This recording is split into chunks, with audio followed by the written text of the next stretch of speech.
Good morning. Today is November 24th, the day after Thanksgiving. Today I want to talk about the sun. As gardeners, we always are thinking about plant placement. Is it full sun, part shade, full shade? But we rarely think about how the seasons affect the sun and our gardens. It's 9 o'clock in the morning.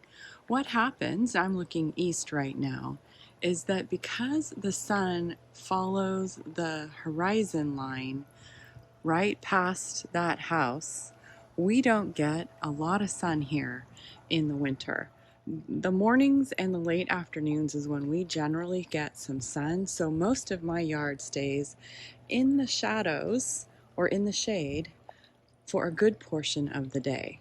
Now it is 1 o'clock in the afternoon and the sun is now behind my neighbor's house.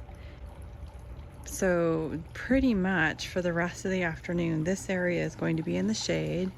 This side will continue to get some sun for a few more hours, but overall, we've pretty much seen the peak of the sun for the day for the yard. So that makes planning and planting a little difficult in a climate where we don't get snow and rarely get a hard frost. Most of the north side of my yard will stay in the shade for the majority of the winter season. The south side does get a good amount of sun, but it's basically my house. What that means is that when you are designing your yard, you need to know your microclimate. This particular area will get frost and will hold the frost for a lot longer than the rest of the yard. So choosing plantings that work best for the different areas of the yard are really important when you're doing your planning process. Now, I tried to do a bunch of sun tracking and identifying what would do best in certain places. But once everything was in place, I really did figure out a lot more about the sun than before. I have no idea how I missed so many key aspects of sun tracking.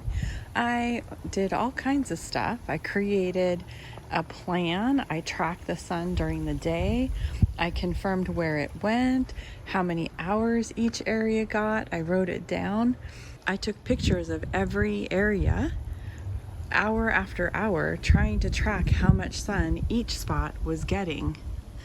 But I still managed to really not have a clear understanding of where my sun was and where I needed to plan for shade versus sun-loving plants, or even for planning for shade in the summer, but sun in the winter.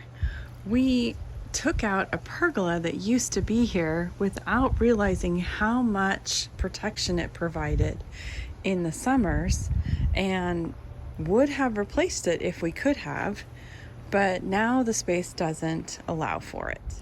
I'll put a link to the sun tracking videos I found the most useful so you can learn from them too.